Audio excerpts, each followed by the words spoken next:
barging with the shoulder. I'm gonna back him up, just as if I had a line on, but I'm gonna, there, hand to the chest. Excellent. Like, we're kind of echoey in here.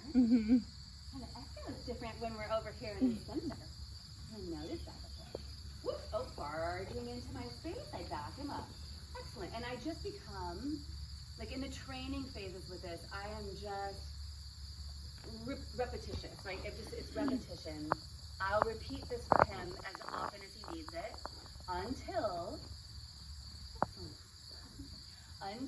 it becomes really comfortable for him, and he'll start to give me signs of relaxation with it, and he stops the shoulder barging so much. Good, and he starts to correct himself. Good job. They'll start to take their own selves into the backup, and they'll go, oh, sorry, my bad, and they'll start to self-correct. And then you know that the neurons are starting to rewire. Barge, there's a barge. I say, whoops, what's better? Okay, excellent. Reward the backup, and then we'll try it again. So then I say, now if we walk forward together, and this is, you know, like I said, this could be with a line on or whatnot. I just like to do it at Liberty where they have freedom. And I'll say, if we walk together, especially on this right side, can you watch your shoulder? Are you aware enough to not barge into me? And if I stop, so he's really leaning into me, really pushing. So if he puts teeth on me, which he put teeth on my shirt, he pinched, that's where the electric fence comes in, okay? So I say, absolutely not, and that was totally not worth even going there. Let's not go there. If the electric fence zaps you, you learned a lesson from that electric fence. And so teeth, if he were to step on me, all that stuff. And it's sort of hard because when I'm sitting in here talking about this stuff with the host, it kind of brings it up more. So I know that when I'm talking about being calm and relaxed, they naturally would just calm and relax more. So I know it's a little bit harder when I'm talking about this challenging stuff. I'm gonna do this again. We're gonna go over on, so I'm gonna ask you to stay on the right side. Yep, over this way. And the shoulder, so here comes the barge. With the better idea, then, honey, if you back so I'm gonna explain it. Excellent. So then I just hand to the chest. No pulling, I didn't have to yank on the line, or flail my hands or anything. Hand to the chest, back up. Okay. Hard stuff. It's difficult for this guy. Good boy, look at him. Yeah, and excellent. Backing up, feeding him with his neck in front of his chest so that he's not curled around me and that sort of thing. Ask for another backup on this side, because this is hard. You can see he wants to wrap his neck around. So if I wait for his neck to go straight, ask for the backup. Excellent. Wait for his head. Excellent. There we go. So if I bingo him and I say my word, and then he immediately brings his hand to his head to the pouch, and my hand is in there to get it, I just wait. I just wait for him. There you go. Until he goes, oh yeah, I remember. And he'll correct himself. Good boy. So I think anytime you can catch the attaboy moments, the good job, I like what you're doing, I can see that you're trying to work with me here, and pull, and back. So you're kind of in my space? Yeah, oh, that's okay right there. Yeah, excellent.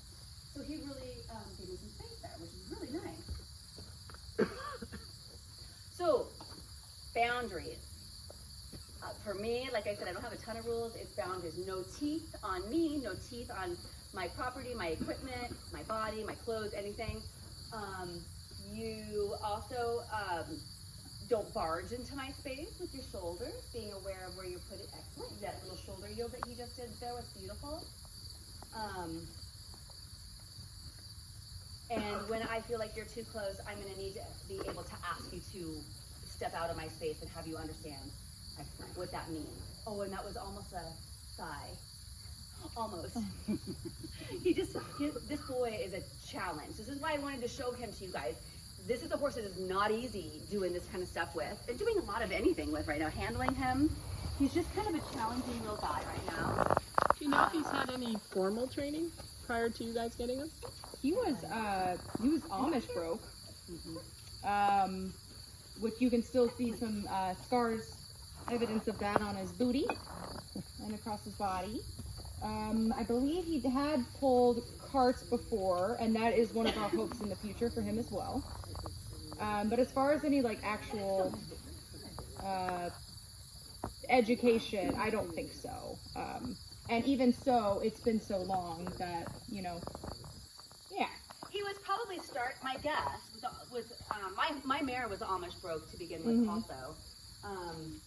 So my guess is that they supposed to watch yourself right here. He wants to swing in. I'm just going to take the excellent. He did it better back up there. His head wasn't bending into me so much, so I'm going to take that. I imagine that he was pretty young when he was trained in by the Amish, and they're very no nonsense. I don't know if anybody knows much about it. Very no nonsense. They need obedience and they need it now.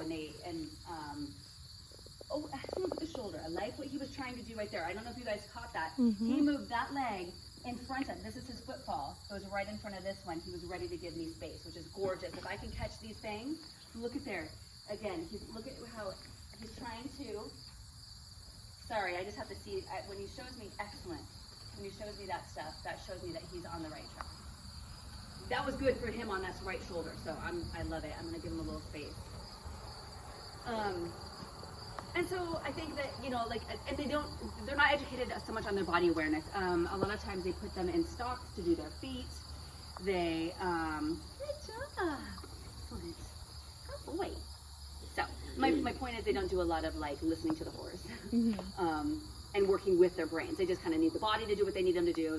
They're like a machinery. And it's fine. I mean, horses have been used. I mean, it is what it is. Horses have been used as machinery, transportation for a long time, and they've gotten us so far in our society. Yeah, excellent boy. Did we crush that cone back there? We crushed it. Yeah. Boy, Luke. Good job. So, way too much energy, buddy. You're way excellent. Nice face. Look at his little face too. When he starts to understand, like, was that the right thing? Because the little ears will go up, and instead of this worry, like fear, like am I, you know, and having to go into some kind of shutdown mode. I like it when they go like, is this what you wanted? And I'm trying so hard. You can kind of get that feeling from them, which makes me feel like awesome because I like to work with their brains rather than just telling their bodies what to do. Excellent. He made his front legs more vertical. They're kind of squared up. Hind legs, they're not so square, but that's okay. Michelle just made a point too. She noticed, if I may, his anxiety level's gone down a little bit. It's starting to go down now. The more, So he just cut me off to go sniff that. But I might say, Luke? You can sniff that all you want, sweetheart. But there's a way to do it where you don't cut me off. So maybe if you just wait for me to go, I'm gonna step out and fill my. You can sniff around in here. He's like, nope.